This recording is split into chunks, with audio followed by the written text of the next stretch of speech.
Hey guys, it's Tombox. I notice a trend with most people opening with their combo videos these days. It kind of sounds like this. Oh my god, guys, you guys won't believe it. I discovered the single best one-card combo, 5 bajillion negates, eats through every single hand trap, play past Nibiru, kick Gamma in the face. This combo literally solved all my problems. It paid off my student loan debts. All my enemies are dead. Like, all my problems. Subscribe now if you guys don't. This combo won't work for you. Not gonna lie, that actually kind of sounds like me whenever I'm doing some kind of combo video. But with that being said, this video is the exact opposite. Welcome to Meta Shift, and we're gonna be doing the exact opposite today. We're gonna be doing combo breaking and board breaking of some of these decks. And we've got 3 decks in mind today. We have Dinosaurs, we have Dragon Link, and we have some boards that end with Dragoon and using Rusty. So it's kind of like BA, I guess, PK Fire, I guess, something like that. But this video, I want to give a shout out to Imperium Duelist for sending me this very, very beautiful mat. This is probably, I think this is part of the Millennium Item series. I think this is the 3rd one. I have the Millennium Eye. There's also the Millennium Ring, which is purple, and now they have this blue and gold. Oh my god, this one's actually really nice. This is like a 2-player mat. Silky smooth, very shiny.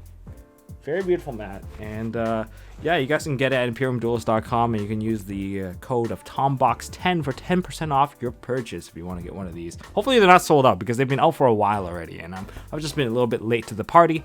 But yeah, with that being said, we're gonna jump into Meta Shift. This is Board Breaker. Like, not everyone has every single side deck card, I know, but if you're playing online, good for you. You have the best access to everything. But rather than doing my typical fashion of like to the cheat sheet, the ultimate counter guide, we're going to be looking at board breaking, specifically just a couple of decks, because then I can actually get into a bit more detail, and I'll be showcasing it to you guys on here, so you guys can be like, boop, here's a whole board that you can kind of see. There's a Dragon Link end board per se, but it's just easier for me to kind of showcase it to you guys in a situation base here, and we can build our side deck along the way. So make sure you guys hit that like button, hit subscribe, ding notification bell. Really appreciate it. If you guys really want to support this channel, want to see more content like this, these ones take a long time, you know, go check out the Patreon link, and any pledge would really help me out. I really appreciate it. And let's get to it.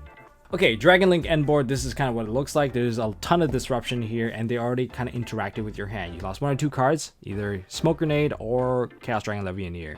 And then the disruption side, there's 3 active disruption that can negate you or bounce a card, and they trade your cards pretty efficiently. And you're still under 2 kinds of mini floodgates. One, of course, is your extra deck is being buster locked, and the other one is that your hand and your deck can't really access the graveyard because your monsters will get banished, and this is what you're dealing with. Ideally, to break this board, it's a Dark Ruler no more situation. You need something to kind of wipe everything out, or you can use Sphere Mode if you can sacrifice your normal summon. And the best part about this is once you break the board, the deck is much more manageable. They don't really have that much of an extra deck left. They probably have a Boral Sword, maybe an Axis Code Talker, and maybe an Appaloosa in there. But really, to get back to that situation, they need to use multiple cards. Now, they do have a Brotar in the graveyard that's probably going to summon itself back out, and they can probably just try to fetch a ton of bodies just to regain those bodies to go into these bosses, which is why you can prevent it from happening once you establish control, because it's pretty linear after the fact. So in terms of board breaking, they went all the way through. They interacted with your hand. Worst case scenario, they Smoke Grenade you, then they'll know what to negate, and that's going to suck. Because then if they continue to make their board, they're likely going to win anyway. So there's not much you can do. You can even use droplets. Droplets, now, you have to choose your negation targets properly, and you should probably have a monster ready. Now, note that Herald of the Arclight won't let you send a monster from hand because it gets banished. So instead, what you're going to have to do is you're going to have to summon out a monster first. And then before you even use droplets, probably pair it off with a different card that they have to negate. So you special summon out, say, a Pankratops, then you use like a Book of Eclipse. Book of Eclipse is not bad. It flips these 2 face down. In other words, they have to negate it at some point. And then if you actually pair it with like a Forbidden Droplet, sending the Eclipse away, and the Pankratops or whatever monster you put up so they cannot respond, when you get your negation from droplets, turn off the Hieratic Seal so they can't bounce you, and reduce this by half so you can easily run it over. But in any case, if that's not necessary if you use Book of Eclipse, because Book of Eclipse would just flip these 2 face down and you get out of Buster Lock anyway, which is why, in fact, I think Book of Eclipse is kind of underrated right now in terms of what you can do, because it can also flip down like a Dragoons, which I think is a pretty essential card. So if you don't have big wipes like I don't know, like lightning storms or evenly match, even within that realm, consider using Book of Eclipse. Book of Eclipse is actually not too bad, and if that's what you need, then go for it. What else can you really use? Triple Tactic Talents, of course. You can force some negation out because most of it's monster based, so you can use it and maybe gain 2 additional cards to break a board. Yeah, that's more or less it. Like, you can use evenly matched to kind of just wreck the board. Now let's go into the other situations. Now for choke points, we have Romulus as the first choke point. If you think that they have a really bad hand, then go for it. Stop the Romulus. But Romulus can get chain blocked, so you're more likely looking at an Effect Veiler or perhaps an Imperm on this card. But if you have 2 hand traps, why not stop them at this point and then stop them at the second point? That usually stops them dead in their tracks without the need of a Nibiru. Nibiru right now does not work because it's only been 3 summons so far. It'll be 4 with the Phalanx, and well, after that, it's going to be 5 with the Link Cross with all that other junk. So you can actually be patient and wait, because you want them to commit the resources first, and if they don't commit the resource first, they're still going to extend into a decent board with probably 2 negates and maybe even a Buster Lock. So you want to make sure that they're stuck for good and they're just not going to be able to commit into anything strong or oppressive against you. So that's what we're kind of looking for. Hitting this prevents the lance from being equipped. If you actually destroy this card, say they did not get the chain block with the copy of Noctovision, in that case the Romulus will die, and they have to commit 2 more dragons to actually go into anything. The Divine Lance in hand will be dead if they added that to their hand. Yeah, that part's just gonna be pretty awful, I would say, because if you're playing stuff like Fluffle, you can, like, this is the point where you could actually scythe them out and get rid of the card. But if you try to chain an Ogre to this, it's likely that they're not going to search a Divine Lance anymore. Instead, they're gonna go for Dragon Ravine and put a Absol into the graveyard just so they can fetch the Rocket Tracer into their hand, especially with the boot sector launch. So that's the trade-off that you're gonna be going for if you do pop this card. That's why you have to do a double negate on this, because double negate will work better. If you have 2 negations, you can actually use 1 on this point just so that they can have nothing, and committing more cards out of their hand is going to be a pretty rough time. So let's find the second choke point here. So yeah, that's a potential hand trap option, but not usually the best because they just have so many cards left in their hand, so they can just push through. Now the second one is going to be this one here. It's 9 summons have occurred, and this is the Christian Hakifabrax. This is when they summon out their Red Rose Dragon or their Vylon Cube. This is the point where you can drop a Nibiru. If you drop a Nibiru here, it hurts a lot. They've committed a lot of resources. They've burned Metal Marcher. They've burned Link Cross. They just revived the Phalanx just so that they can get the Dragon Arrows. So you can even mess with their arrow pointing by putting a monster in the dead center so they can't get the double arrow point. And that hurts a lot. So yeah, if you drop a Nibiru, this is the point to drop it here. You can probably use an Ogre on the Hakifabrax and they'll still summon out, and they'll probably get a Herald out. But the thing is, I'm not even sure they want to get the Herald out because they probably want to open up their zones to try to get the LP combo. Without the LP combo, it's just so weak. It's just not worth it.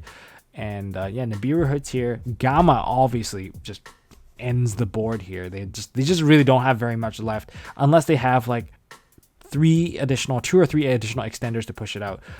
One of the best extenders for them would be World Chalice or World Legacy Guard Dragon, simply because they can summon a dragon. If they get the double arrow once again, they'll just put a dragon and move it over.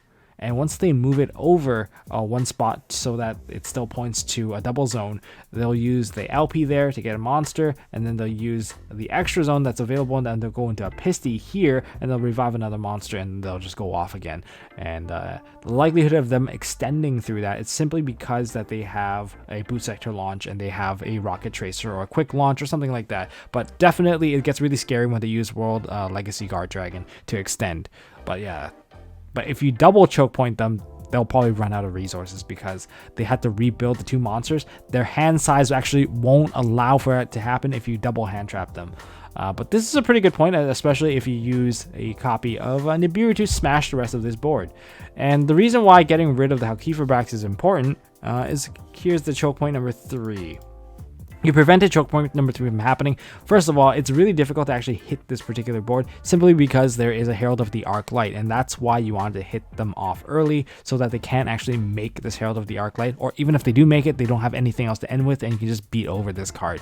So this is the board that you're trying to prevent. If you want to hit anything, hit the LP so that they can't summon out the Rocket Tracer if you haven't seen it already, or you can prevent the Brotar from coming out, which is why it's important. That's going to be a bit difficult, especially with Herald up.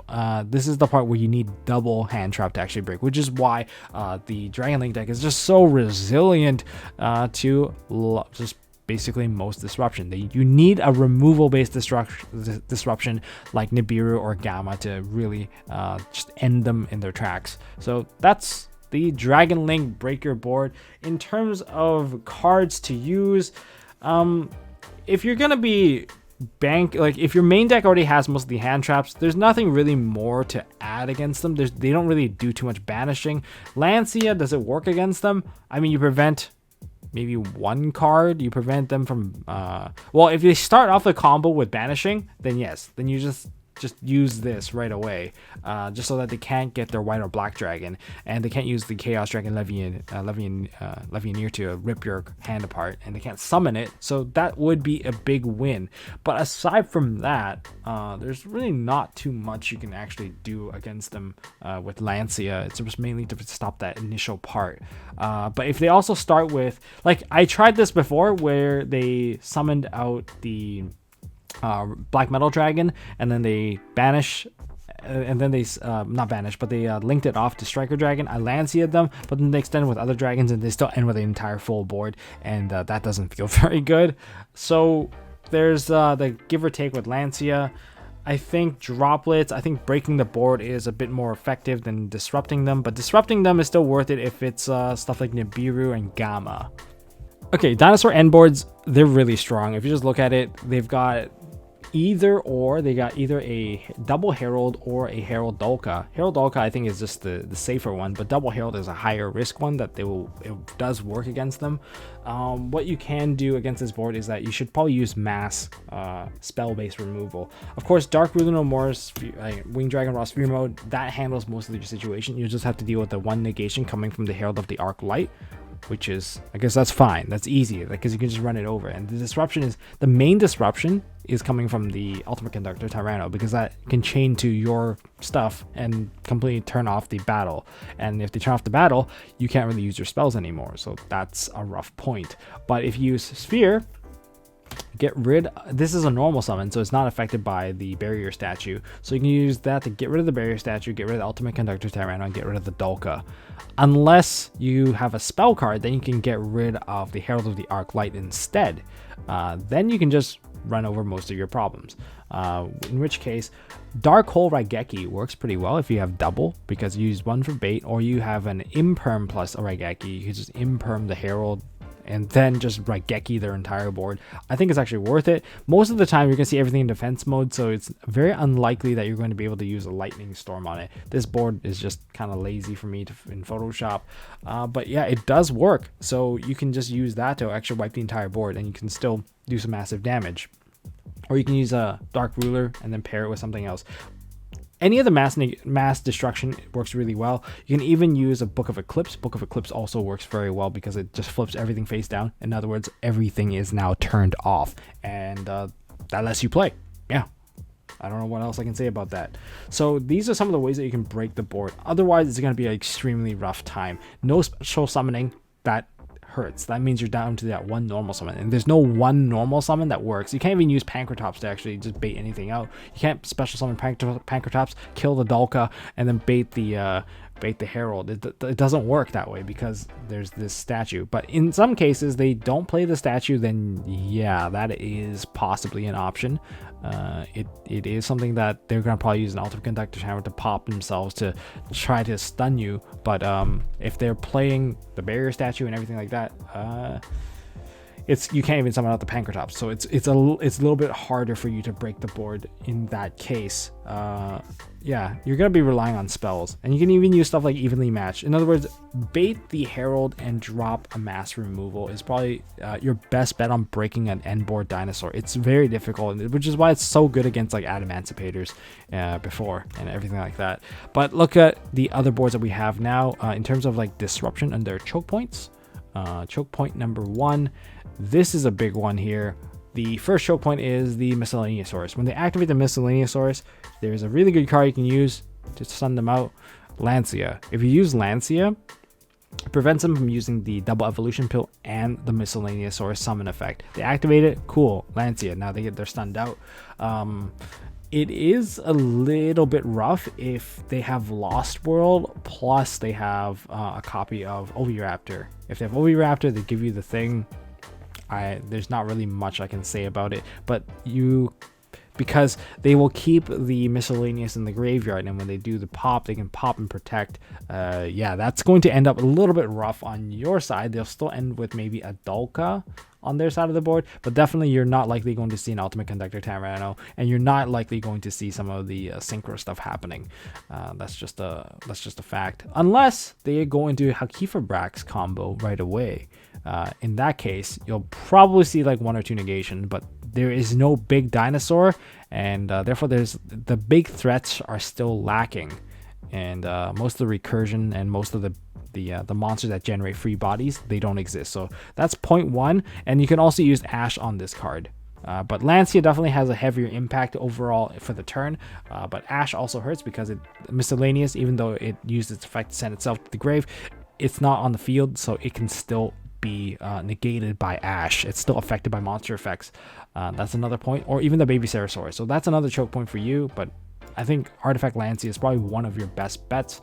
The only other choke point under like Miscellaneous, I mean, there's a ton of other like choke points technically if they don't start with the Miscellaneous, but once it gets through the Miscellaneous, all the dinosaurs are not affected. And worse yet, if they start with Lost World, you can't even use some of the more major hand traps like Gamma, because you control a monster now, and you can't use Imperm because you control a monster. In other words, you're stuck with monster based hand traps only, and if they started with the Lost World, it's likely that they're able to get into the Dolka, which turns off most of your other ones. Then there's GG. But if there isn't a Lost World, then you can actually look at stopping the Hakifabrax. If you stop the Hakifabrax, that's really good, because there's not really much they can do if you actually stop this. They can't get their tuner back out because their tuner's in the graveyard. YOLO's in the graveyard, so that they're trying to summon out the Plague Spreader, and Plague Spreader is supposed to give you the negation bits of this entire combo. However, they can't really get there without the tuner. So what's going to happen is that if you did not Lancia them and they got this far, you Ash them, and they don't have a Dolka, you can probably just Imperm this card here if you don't get stuck under Lost World. Yeah, you're really boned if you're under Lost World and there's going to be a Dolka. But if there isn't, you can definitely try to stop this one right here, and if you stop it, they won't get their tuner of the Plague Spreader, and without the Plague Spreader, they won't be able to get the Herald negation. So you're likely only seeing just an Oviraptor plus maybe an Ultimate Conductor Tyranno, and that's way easier to handle. I think it's just easier to handle. So that would be like breaking Dinosaur combo. You can, if you try to you can definitely try to use a Gamma on this, or not Gamma. Like if there's nothing, like no Lost World right there, you can use Gamma. You can use Ogre as well, getting rid of the body. Even if they summon out the tuner, they don't really have a 6 to go into. The only monster that they can use would be a 2. Sometimes they actually have the 2 if they don't go into the Dolka. So in other words, you're still going to see a Herald plus a UCT. Probably not the best choice, I would say. Okay, we're finishing off with the full BA board here. This is the one where they extend with a tuner, and when they extend with a tuner, well, let's just hope we don't actually get to this board. The point is, if they get to this board, you usually will lose because it's like a tiered level of interruption and disruption, and even if you try to break through it, I don't really see the point of breaking through it because they just recover with some other cards. So looking at this board, they have Dragoon, which is immune to destruction, and you don't want to destroy their board either. So Dark Hole and Raigeki, that stuff is kind of out of the question. Leaving this in attack position is fine too, because letting Beatrice die, they just get Pilgrim Dante in exchange, so it's not even that bad for them. So looking at all the disruption based stuff, what happens if you use Book of Eclipse against it? Well, if you use Book of Eclipse, it's likely to get negated, so you have to burn 2 cards already just for the negation to go through, or just for the spell to go through. And then you have to run over everything. The problem is these cards aren't small either, and they're pretty big. Doesn't seem like it's very viable. Your best choice is actually Winged Dragon of Ra, Spear Mode, again. So in other words, if you can afford it, or probably you can't afford it, you can probably put this card in there. But only put it in there if it synergizes with your deck. If your deck is full of normal summons and you need to commit the normal summon to actually combo off or do your play, then this is not a card for you. It just doesn't work because you'll be trading it off pretty poorly. Unless you think it's actually worth it, because this does burn away most of their deck. I think they still have about 5 cards to play with, but most of the big threats are gone, and I don't think you're going to get OTK'd through this. So you give them a good old sunny side up, and you break the board mostly, and you didn't even have to break a sweat. That was a 1 card trade, and luckily this is not a hand rip deck, so you're still able to play through it, but you still have to deal with a Fog Blade. And yeah, if you can't break through a Fog Blade, then that's just not you. You're just not that good at Yu-Gi-Oh apparently. But okay, so that's one thing.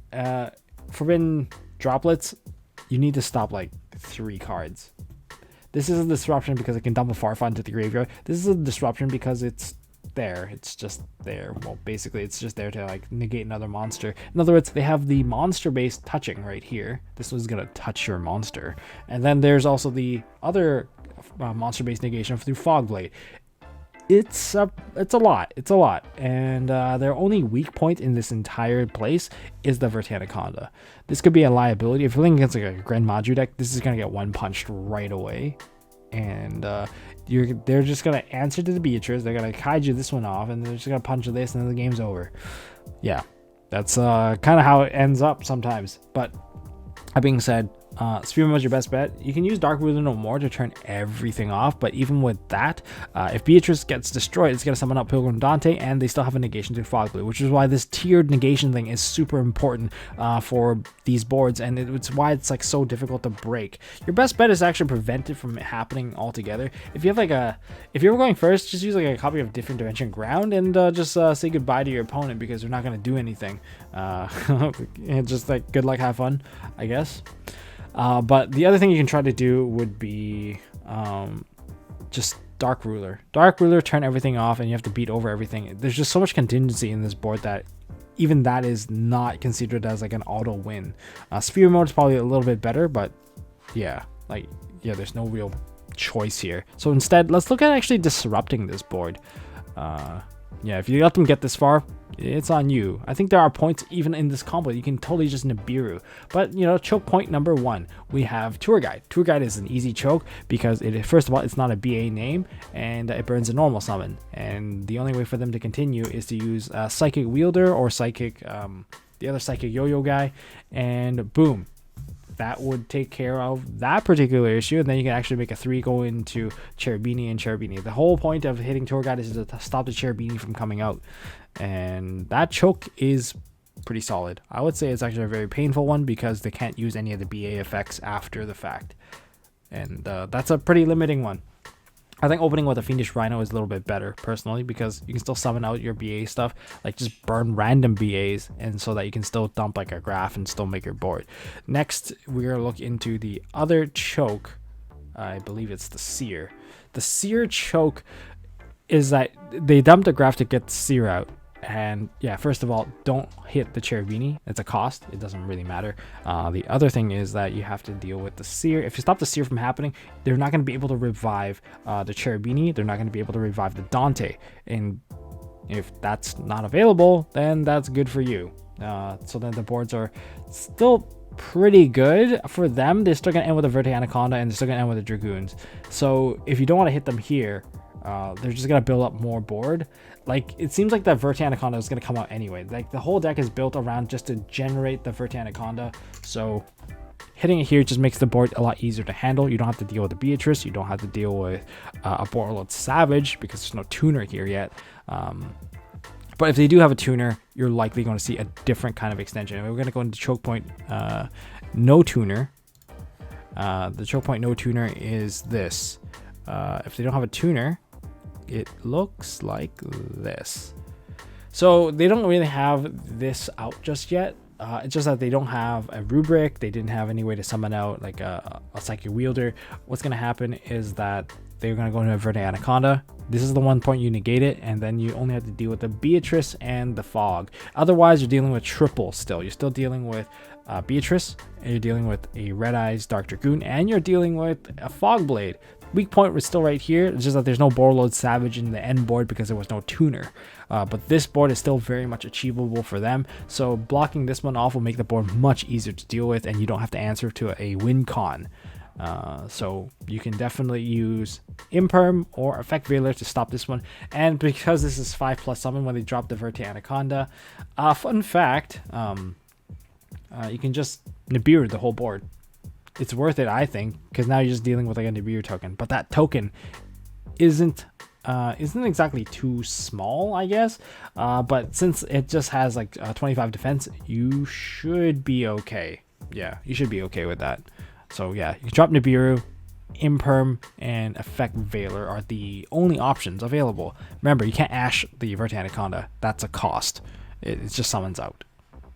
And finally, the last, I guess the other choke point board, we can look at this. This is the one where they actually go into a tuner. They go into Krishan Kieferbrax. Usually the Krishan Kieferbrax is there is a Seer on the board, and then they summon out a Sea Archiver overlay into the Dante, and then they summoned out the tuner, which is either a rubric or they summoned out a psychic wielder, and then they link those two to the Krishan Kieferbrax, causing a chain link. You cannot use Ash on this chain link because chain link 1 is going to be Krishan Kieferbrax, chain link 2 is going to be the Seer is going to revive the Dante, and then chain link 2 summon out Dante, chain link 1 summon out the Plague Spreader. That chain block will allow it to go through. So in other words, Ash is not exactly possible at that instance.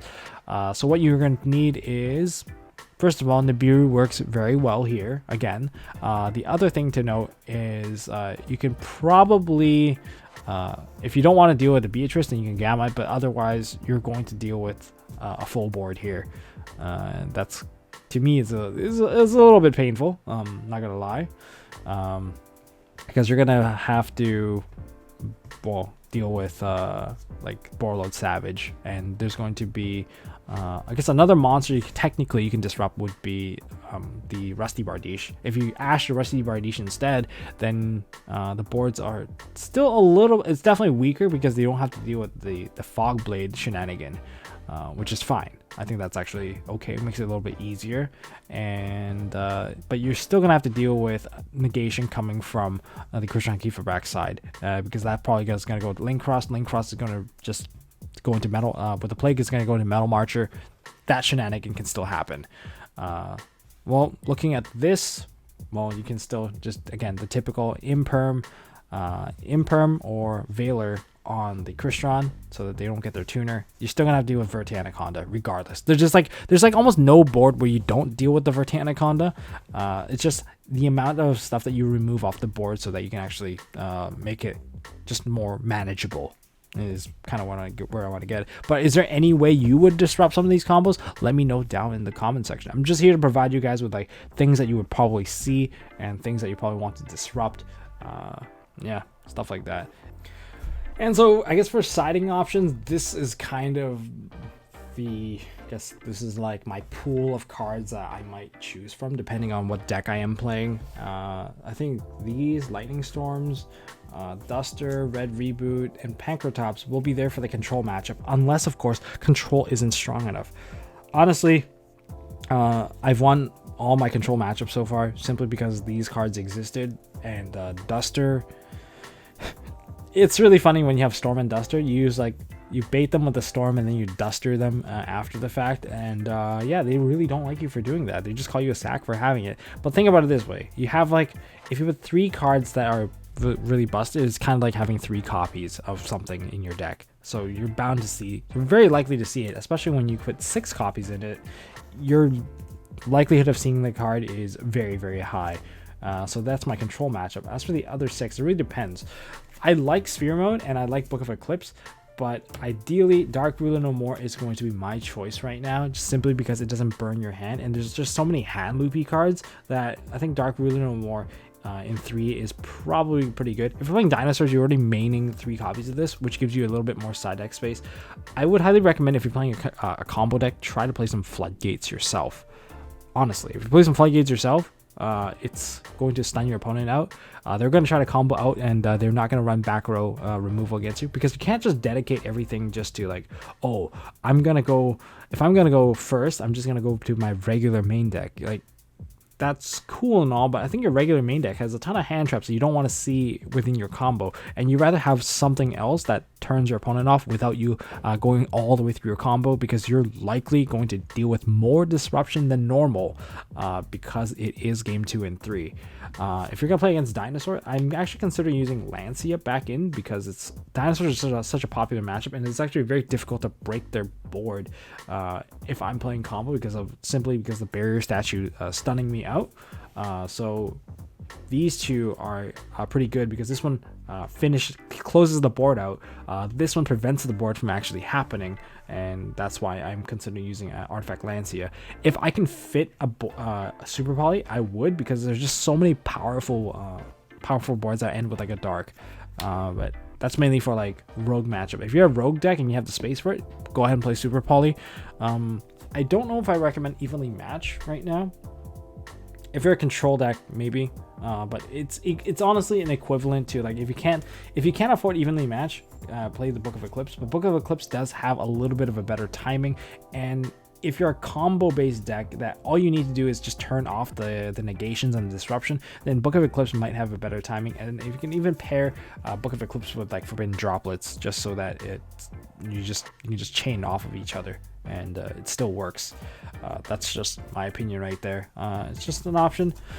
So if I were to put these in 3, I have 1, 2, 3, 4, 5, 6, and then 1, 2, 3, 4, 5. So 1, 2, 3 more. That's 9, and then this would be 12. Because I'm running them in 3s. And if you really want to go with board breaking, and if you have the space, then just the sphere modes. That should be able to handle most boards. That's just my opinion. But if you don't have some of these are also other great options. Oh, and DDG, Different Dimension Ground, is kind of an interesting one, because it's basically like a Herald of the Arclight that your opponent can't turn off. And so many decks, BA, Dragon Link, they all rely on the graveyard quite a bit. Even Infernobles, they rely on the graveyard. They need to send I guess Infernoble, this one only sends monsters, so their equips can still go into the graveyard, but not allowing their monster to hit the grave is a pretty big deal for anyone trying to revive stuff with like Metal Marcher and all that other stuff. There's a lot of disruption that still happens. Like DDG, I don't think it's that bad. You can even consider using like stuff like D-Barrier, because D-Barrier, if you're looking into most of the Crystron based builds, just call Synchros. They don't really have much to follow up. They don't have, all their disruptions are synchro based, and calling D-Barrier is not too bad. Anyways, that is all I got for this video, guys. Hopefully you guys learned a thing or two about breaking a board or two, and like the kind of like the disruption your opponent has against you. And you can use this as a reference video, just in case you're trying to break a board, learn a thing or two, just leave it on and just point around, I guess. And if you guys actually enjoyed these kind of board breaker segments, let me know down in the comment section if I should do more. Maybe you can break a control matchup, or just highlight what are the things that they do to you, so that you can pilot around it, stuff like that. And I'll see you guys in the next one. That's all I got for this video, guys. If you guys enjoyed this video, make sure you hit that thumbs up button. I'm recording this at like 4 in the morning. Make sure you guys subscribe, ding the notification bell, and I will see you guys in the next one.